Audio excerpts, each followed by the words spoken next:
नमस्कार मित्रांनो, शिक्षण विभागाची आणखी एक महत्त्वाची अपडेट, महत्त्वाची माहिती आपण या व्हिडिओच्या माध्यमातून जाणून घेणार आहोत। तर मित्रांनो, थंबनेल आपण बघितलेलं आहे, आपल्या लक्षात आलेलं असेल, स्मार्ट उपस्थिती महाराष्ट्र 2025-26।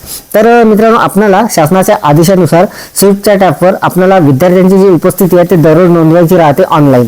तर ती उपस्थिती नोंदवताना मित्रांनो, आपल्याला ती उपस्थिती नोंदवल्यानंतर प्रत्यक्ष ती उपस्थिती सेव्ह कशी करायची आणि वरिष्ठ स्तरावर आपल्याला ते शेअर वगैरे कशी करायची याची संपूर्ण सविस्तर माहिती लाईव्ह डेमोसहित मी आपल्याला या व्हिडिओमध्ये देणार आहे। तर नमस्कार, मी राज मेश्राम, मराठीशाळा.com या यूट्यूब चॅनलवर पुन्हा एकदा आपलं सहर्ष स्वागत आहे। मित्रांनो, स्मार्ट उपस्थिती 2025-26 प्रत्यक्ष उपस्थिती नोंदवणे, उपस्थिती सेव्ह करणे आणि इतरांना शेअर करणे याचा लाईव्ह डेमो जाणून घेण्यासाठी व्हिडिओला स्किप न करता पूर्ण बघा। चॅनलवर जर नवीन असाल तर चॅनलला सबस्क्राईब करायला विसरू नका आणि व्हिडिओ जर आवडला तर व्हिडिओला लाईक व शेअर करा। चला तर मग सुरू करूया।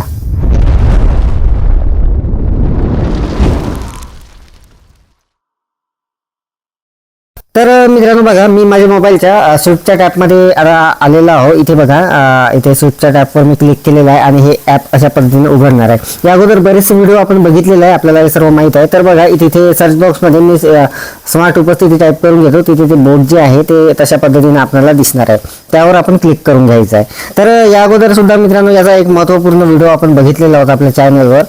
तर बघा, विद्यार्थ्यांची उपस्थिती नोंदवा यावर मी सरळ आता क्लिक करून घेतो।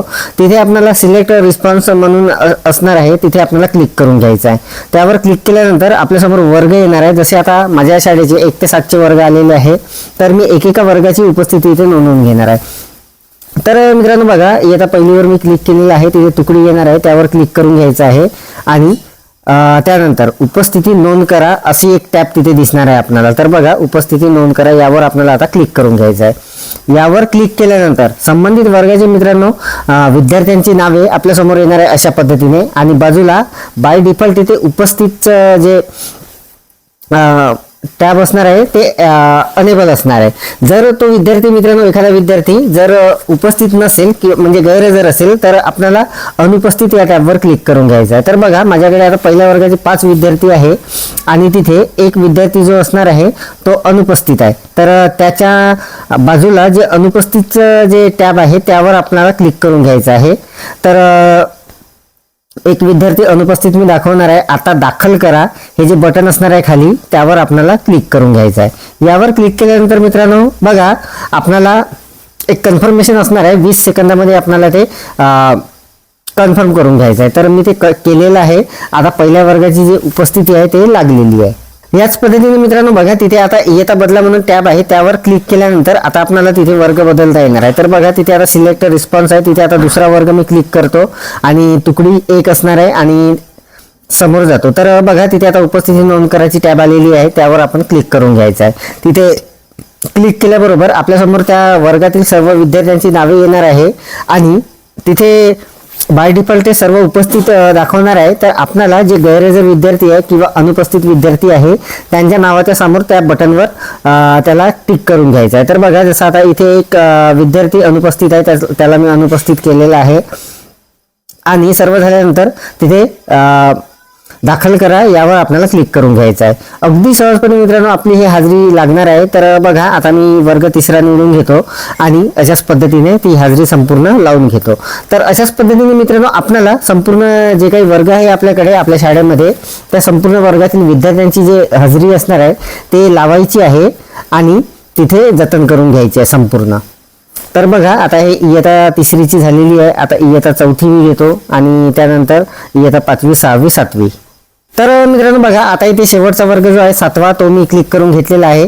तुकडी सिलेक्ट करून घेतो, उपस्थिती नोंदवावर क्लिक करून घेतो। त्यावर क्लिक केल्यानंतर त्या वर्गाचे विद्यार्थी आलेले आहे।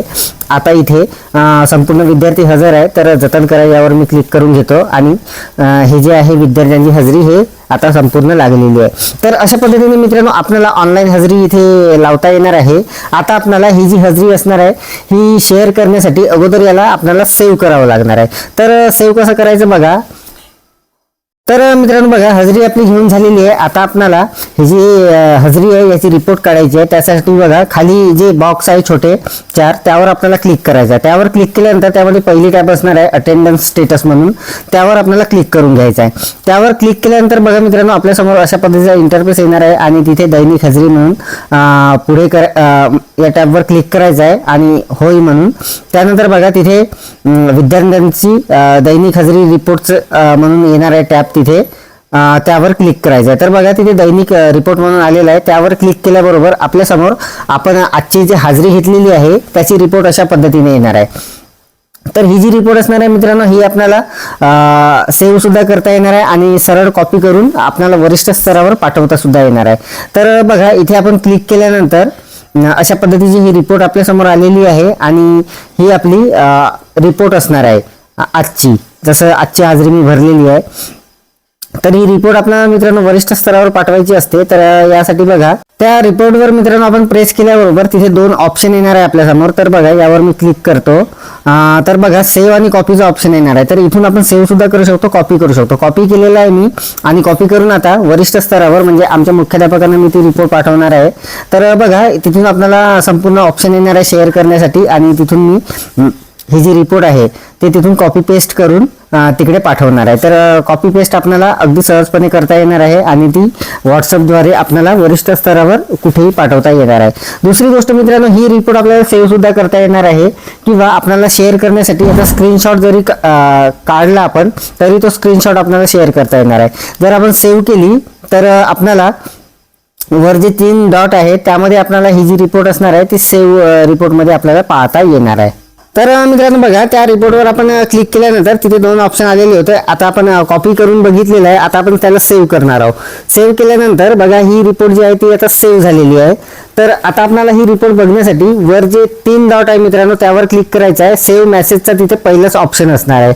त्यावर क्लिक केल्यानंतर इथे बघा आता आपल्याला दुसरे जे ऑप्शन असणार आहे वर ते असणार आहे मेसेजचं. त्यावर आपण जर क्लिक केलं तर आपण सेव्ह केलेल्या ज्या काही रिपोर्ट्स असणार आहे ते या पद्धतीने आपल्याला दिसणार आहे. इथून आपल्याला ते रिमूव्ह सुद्धा करता येणार आहे आणि कॉपी करून समोर पाठवता येणार आहे.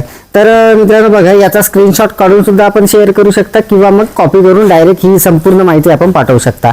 तर मित्रांनो अशा पद्धतीने स्विचच्या टॅपवर आपलं जे अटेंडन्स बोट आहे म्हणजे आपलं स्मार्ट उपस्थिती महाराष्ट्र या बोटवर आपल्याला हजेरी कशी घ्यायची विद्यार्थ्यांची, ती हजेरी सेव्ह कशी करायची आणि आपल्याला ती वरिष्ठ स्तरावर शेअर कशी करायची याची संपूर्ण सविस्तर माहिती डेमोसहित मी आपल्याला या व्हिडिओमध्ये दिलेली आहे. तर अपेक्षा आहे आपल्याला ही माहिती समजलेली असेल, व्हिडिओ आवडलेला असेल. व्हिडिओ जर आवडलेला असेल तर व्हिडिओला लाईक करा, शेअर करा आणि माझ्या मराठीशाळा.com या यूट्यूब चॅनलवर जर नवीन असाल तर चॅनलला सबस्क्राईब करायला विसरू नका. पुन्हा व्हिडिओ असाच एका नवीन माहितीसह नवीन अपडेटसह. तोपर्यंत धन्यवाद.